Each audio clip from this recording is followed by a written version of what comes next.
Assalamualaikum warahmatullahi wabarakatuh. Waalaikumsalam warahmatullahi wabarakatuh. Selamat datang kembali di podcast IPARI Kementerian Agama Kabupaten Sidoarjo. Alhamdulillah pada kesempatan kali ini kita bertemu kembali dalam keadaan sehat walafiat. Kita dari penyuluh agama Islam KUA Kecamatan Taman. Perkenalkan, nama saya Muhammad Fajar Ismail sebagai moderator, dan di samping saya ada narasumber yang luar biasa, Bapak Joko Cahyono. Assalamualaikum Bapak Joko. Waalaikumsalam warahmatullahi wabarakatuh. Baik, pada pertemuan kali ini kita akan membahas terkait dengan banyak sekali aspirasi permintaan warga masyarakat terkait apa saja syarat-syarat untuk pengurusan ID masjid dan musola. Lalu apa gunanya, fungsinya? Kemudian yang kedua, bagaimana dan apa saja syarat-syarat untuk ikrar wakaf, serta tujuannya untuk apa, fungsinya bagaimana, sehingga kedua bahasan kita kali ini itu bisa diterima masyarakat dan bermanfaat bagi khalayak umum. Langsung saja ini akan dikupas tuntas oleh narasumber kita, Bapak Joko Cahyono. Monggo, waktu dan tempat kami persilahkan. Terima kasih untuk waktunya. Sebelum kita membahas terkait dengan syarat-syaratnya, terlebih dahulu perlu kita ketahui apa gunanya ID masjid dan musola. Terus siapa yang mengeluarkan ID masjid dan musola?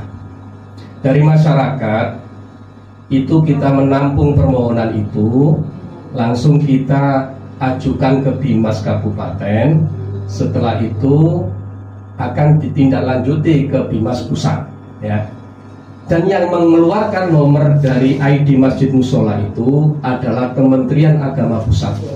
Jadi kabupaten ataupun KUA itu hanya sebagai jalan sehingga ID Masjid Musola itu bisa keluar. Oke. Gunanya, nah ini gunanya ini. Seringkali kita datang ke masyarakat musola masjid itu, mereka tanya, apa sih gunanya? Apa sih gunanya? Oleh bantuan dan sebagainya. Nah itu yang sering masyarakat mindsetnya itu ketika mengurus ID musola atau masjid, mereka itu secara tidak langsung dapat bantuan pasti ya. Itu pertanyaan yang klasik itu di masyarakat, mesti itu. Jadi kita itu ID Masjid Musola itu, yaitu salah satunya tujuannya adalah masjid atau musola itu mendapatkan nomor register di Kementerian Agama Pusat. Ini salah satu manfaatnya. Yang kedua, jika kita masjid musola itu mengajukan bantuan ke pemerintah atau instansi-instansi, maka salah satu syarat yang harus ada adalah mereka mempunyai ID masjid atau musola. Jadi bukan ketika mengurus ID masjid atau musola itu mereka langsung dapat bantuan, tidak seperti itu.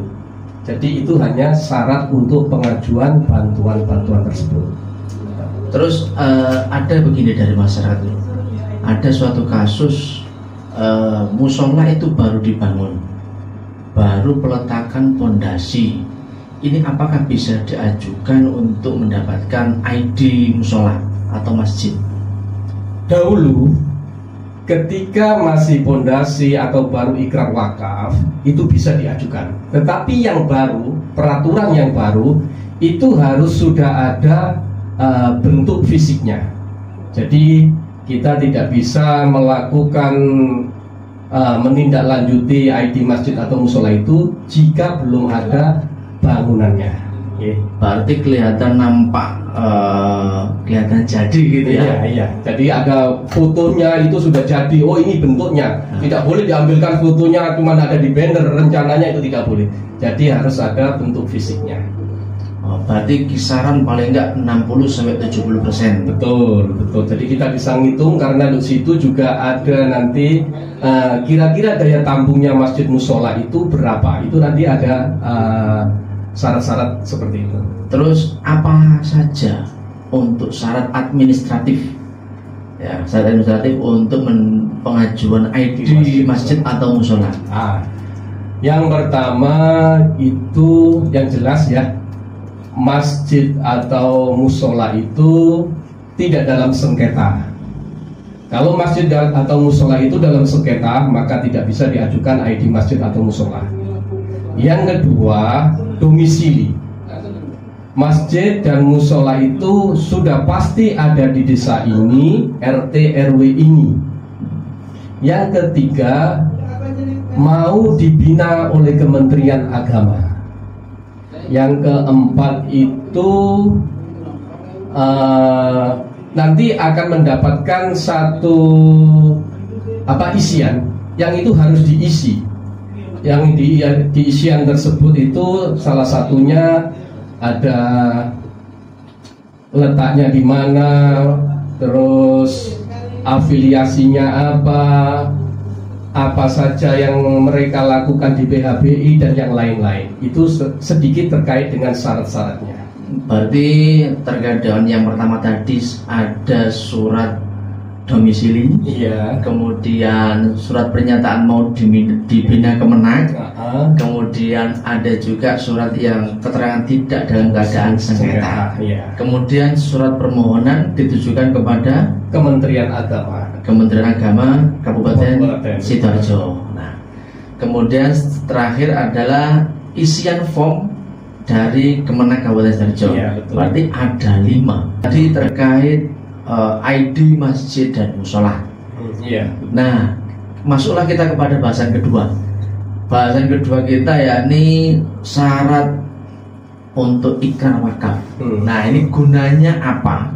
Ikrar wakaf ini untuk kepada masjid, musola ataupun lembaga-lembaga, yayasan atau apa. Nah, ini yang masuk kategori yang berhak diwakafkan itu apa saja? Untuk ikrar wakaf itu yang paling utama ditentukan dulu nadirnya. Nadir ada 3. Nadir perorangan, badan hukum ataupun yayasan. Kalau badan hukum itu sudah kita tidak perlu lagi mengajukan nadir-nadir tersebut ke BWI, karena badan hukum NU Muhammadiyah itu sudah mempunyai nadir yang paten. Jadi ketika mereka mengajukan wakaf ke mereka, maka mereka tinggal menunjukkan tanda atau surat nadir mereka. Tetapi kalau mereka menggunakan nadir perorangan atau yayasan, maka perlu diajukan dulu kenadiran mereka. Berarti diajukan dulu ke BWI, Badan Wakaf Indonesia cabang Sidoarjo. Iya. Kemudian fungsinya, nah ini. Kalau fungsinya sendiri, yaitu satu ya, setelah tanah tersebut sudah diikrarkan, maka wakif atau si pemilik tanah ataupun yang lain itu sudah terputus, tidak berhak lagi memiliki, tidak berhak lagi menjual, tetapi itu sudah menjadi haknya umat Islam yang diwakili atau dikelola oleh nadir-nadir tersebut. Jadi ketika anak cucunya itu merasa memiliki, maka mereka tidak akan bisa lagi ketika nadir ataupun yang lain menunjukkan surat kepemilikan atau ikrar wakaf tersebut. Terlebih lagi, ikrar wakaf tersebut langsung diurus ke BPN untuk merubah tanah tersebut menjadi tanah wakaf. Berarti dilegalkan, disertifikatkan bahasanya. Kalau sudah disertifikatkan seperti itu, maka tidak akan ada lagi yang namanya SPT ataupun pajak, karena tanah tersebut sudah menjadi tanah wakaf. Berarti terkait dengan ikrar wakaf tadi, kita urus dulu administrasinya, kemudian nadirnya kita tentukan nadirnya apa, perorangan, badan hukum ataupun yayasan. Betul. Kemudian kalau sudah selesai pada tahap itu, baru proses ikrar wakafnya. Proses ikrar wakaf. Setelah itu kalau sudah ikrar wakaf bisa langsung dilegalkan, disertifikatkan di Badan Pertanahan Nasional. Baik, sekian podcast kita bincang-bincang tadi dengan Bapak narasumber kita Pak Joko yang luar biasa. Dua bahasan kita sudah kita kupas tuntas terkait dengan ID, pengurusan ID Masjid Mushola tadi, dan pengurusan ikrar wakaf. Sekian dari kami, dari penyuluh KUA Taman, kurang lebihnya kami mohon maaf. Ihdinas siratal mustaqim. Assalamualaikum warahmatullahi wabarakatuh. Waalaikumsalam warahmatullahi wabarakatuh.